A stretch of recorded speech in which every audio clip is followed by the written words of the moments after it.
신명기 5장 11절로 21절 한 절씩 교독합니다. 너는 내 하나님 여호와의 이름을 망령되이 일컫지 말라. 나 여호와는 내 이름을 망령되이 일컫는 자를 죄 없는 줄로 인정하지 아니하리라. 내 하나님 여호와가 내게 명령한 대로 안식일을 지켜 거룩하게 하라. 여세 동안은 힘써 내 모든 일을 행할 것이나 일곱째 날은 내 하나님 여호와의 안식일인즉 너나 내 아들이나 내 딸이나 내 남종이나 내 여종이나 내 소나 내 낙이나 내 모든 가축이나 내 문 안에 유하는 객이라도 아무 일도 하지 못하게 하고 내 남종이나 내 여종에게 너같이 안식하게 할지니라. 너는 기억하라. 내가 애굽 땅에서 종이 되었더니 내 하나님 여호와가 강한 손과 편팔로 거기서 너를 인도하여 내었나니 그러므로 내 하나님 여호와가 내게 명령하여 안식일을 지키라 하느니라. 너는 내 하나님 여호와께서 명령한 대로 내 부모를 공경하라. 그리하면 내 하나님 여호와가 내게 준 땅에서 내 생명이 길고 복을 누리리라. 살인하지 말지니라.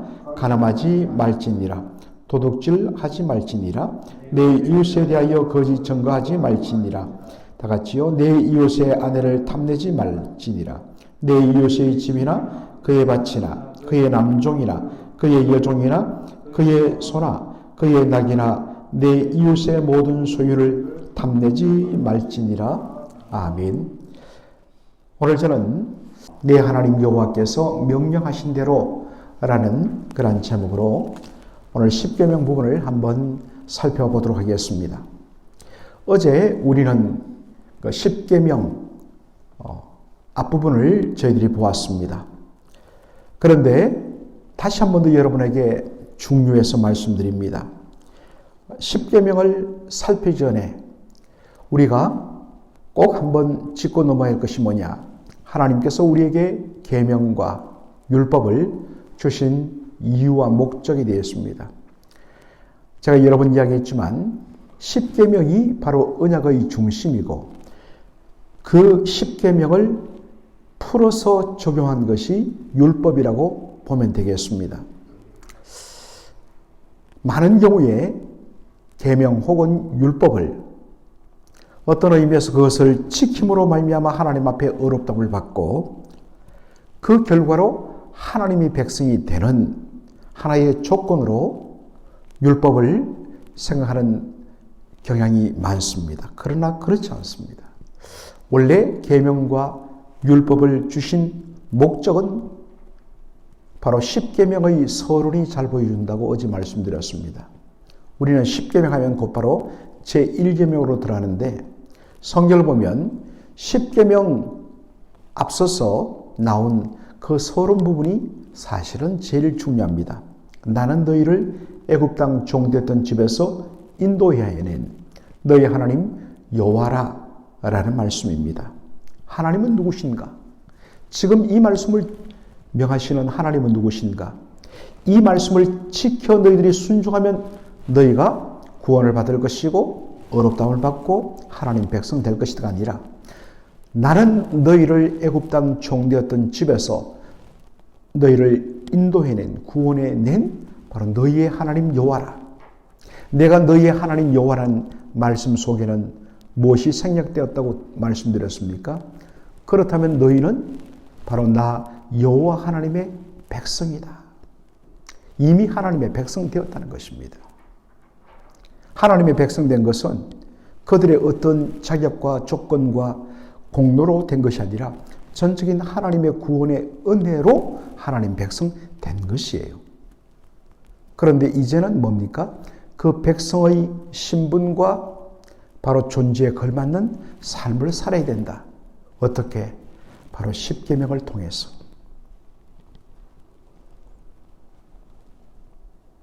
그것이 바로 십계명과 율법이라는 것입니다. 율법사가 마태복음 22장에 보면 예수님께 찾아왔죠. 그래서 예수님에게 질문을 던집니다. 선생님, 율법 중에서 가장 중요한 계명 두 가지는 무엇입니까? 했을 때 예수님은 내 마음을 다하고 뜻을 다하고 정성을 다하여 내 하나님 여호와를 사랑하라. 내 하나님을 주 너희 하나님을 사랑하라. 이와 같이 내 이웃을 네 자신과 같이 사랑하라. 하나님 사랑, 이웃 사랑, 이것이 바로 가장 중요한 계명인데, 모든 율법과 선지자는 바로 이 두 가지가 모든 율법과 선지자의 강령이라 했습니다. 율법과 선지자라는 것은 바로 구약 성경을 뜻하는 다른 표현입니다. 영어 성경 보면 모든 율법과 선지자, 곧 구약 성경, 하나님의 말씀은 이 두 가지에 달려있다. 하나님 사랑, 이웃 사랑을 빼버리면 하나님 말씀이 안 된다는 것입니다.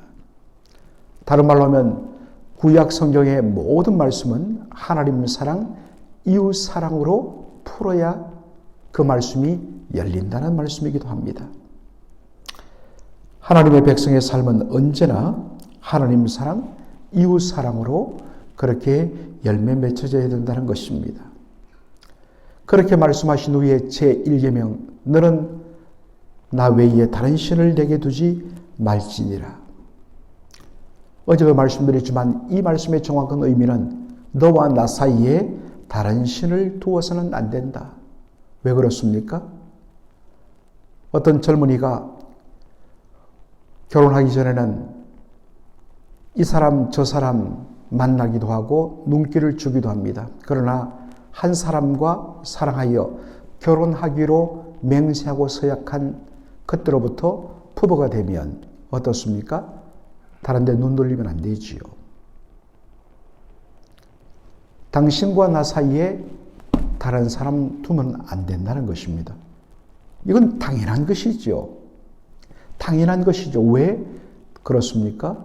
그렇게 살아야 부부가 되는 것이 아니라 이미 부부가 되었기 때문에 이제 더 이상 당신과 나 사이에 다른 존재를 두어서는 안 된다.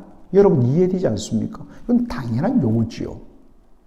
왜냐? 너희는 내 백성이고 나는 너희 하나님이기 때문에 이제 오직 너는 나 주 여호와 하나님만을 사랑하고 섬겨야 된다.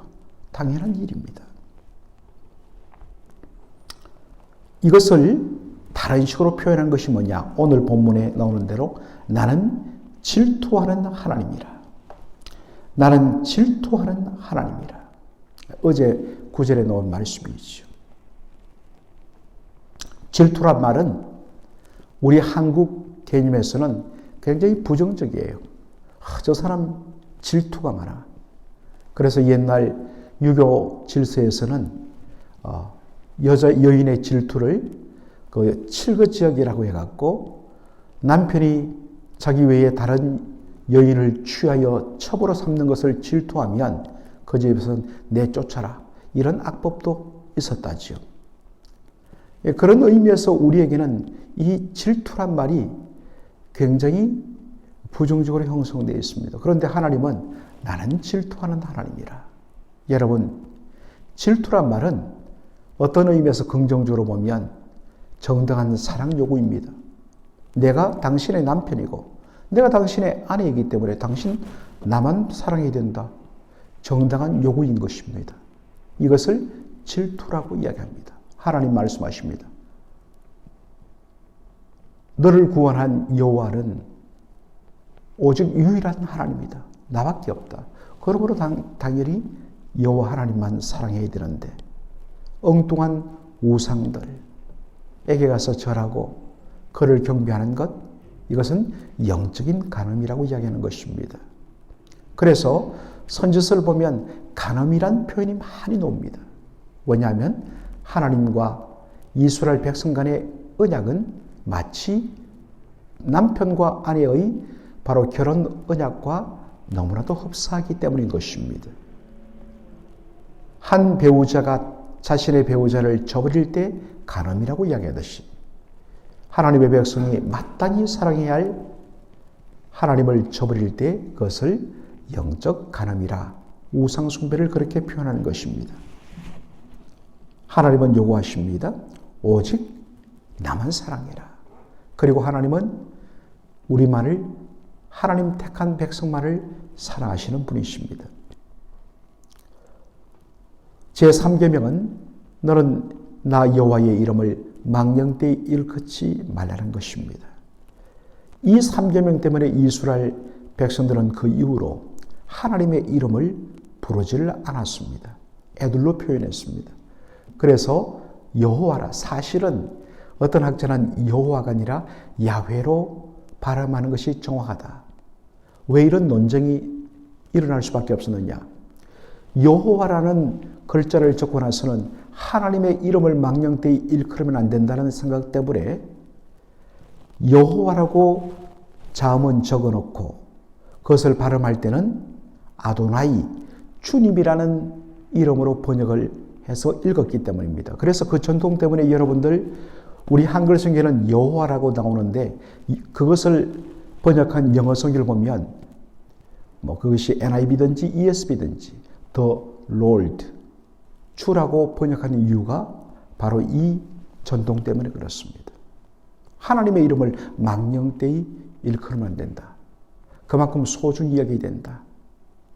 진심을 다하여 하나님의 하나님이심을 고백하며 그분의 이름을 불러야 된다. 그런 의미로도 우리가 적용할 수 있습니다. 그런데 이 말씀의 적용은 이것입니다. 자신의 유익을 위하여서, 자신의 탐욕을 위하여서 하나님의 이름을 이용하는 것입니다. 믿는 자가 어떤 면에서는 자신의 어떠한 목적을 달성하기 위해서 하나님의 이름을 팔아버리는 것입니다. 우리 하나님 믿잖아. 내 하나님 이름 걸고 맹세할게. 이것은 반드시 이루어져. 그러고 나서는 거짓말하고 사기치는데 자신의 탐욕을 이루는 수단으로 하나님의 이름을 악용할 때 바로 하나님의 이름이 모독을 당하는 것입니다. 하나님 이름 함부로 쓰지 마십시오. 나는 하나님의 백성이라, 나는 예수 믿는 자라 그러면서 정말 하나님 백성답지 못하게 살고 예수를 따르는 제자답지 살지 못하면서 나는 크리스찬이요, 나는 예수장이요, 그 주님의 이름을 바로 모독하는 일입니다. 하나님의 이름을 망령되이 일컫는 죄란 것입니다. 여러분의 존재 자체가 바로 그렇게 무겁습니다. 내가 잘 믿든 못 믿든 예수 믿으면 일단 여러분은 예수쟁이란 타이틀이 붙고 하나님 백성이란 타이틀이 붙습니다. 그러므로 여러분 존재 자체를 소중하게 그리고 엄중하게 생각해야 됩니다. 우리의 행동과 말 한마디로 말미암아 우리 이름에 걸려있는 바로 주님의 영광이 가리워지기 때문인 것입니다. 그러한 왜 우리가 그렇게 살아야 되느냐? 하나님을 사랑해서, 우리 주님을 사랑하기 때문에. 우리 주님은 내가 어떤 의미에서는 이용하는, 나의 사적인 유익을 위해서 이용하는 수단이 아니라 그분은 우리의 사랑과 경배의 대상이기 때문인 것입니다. 하나하나 다 살필 수는 없습니다. 4계명을 보면 안식일을 준수할 것을 명령합니다. 그런데 첫 번째 말씀이 나오는 출애굽기 20장에 보면 안식일 계명을 준수하는 목적이 왜 제7일에는 안식해야 되느냐? 너희 하나님께서 6일간 천지 만물을 창조하시고 제7일에 쉬었기 때문에 안식해야 된다라고 이야기합니다. 반면에 신명기 5장에서는 왜 안식일을 소중히 여기고 지켜야 되는가? 너희가 이전에 애굽 땅에서 종살이하고 노예살이할 때는 너희에게는 안식이 없었다. 그런데 하나님께서 너희에게 출애굽을 통하여 자유와 구원과 해방을 주셨기 때문에 너희들 비로소 속박에서 벗어나서 너희들이 안식을 누리게 되었다. 그래서 안식해야 된다.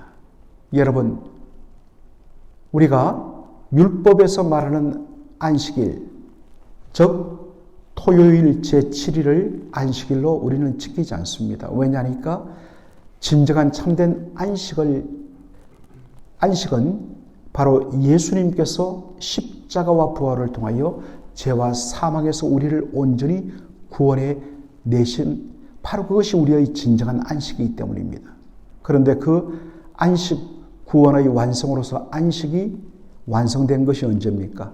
예수님께서 사망 권세 이기시고 제3일에 부활하심으로 진정한 구원을 완성하고 참된 안식을 온전히 회복하시고 주셨기 때문에 바로 예수님께서 부활하신 그날 주일을 우리는 바로 안식의 완성으로 봐서 우리는 그날을 예배하고 쉬는 것입니다. 여하간에 우리가 안식을 할 때 하나님의 창조의 관점에서 그리고 하나님의 구원의 관점에서 우리는 안식을 반드시 그렇게 지켜야 되는 것입니다. 그렇게 하기 위해서 6일간은 힘을 다하여 우리는 일을 해야 합니다. 그리고 반드시 해야 될 것, 바로 너와 같이 너의 종들도 내 가축들도 쉬어야 한다는 것입니다. 자신은 쉬면서 자신의 종들과 가축들에게 일을 시키는 것은 뭐냐?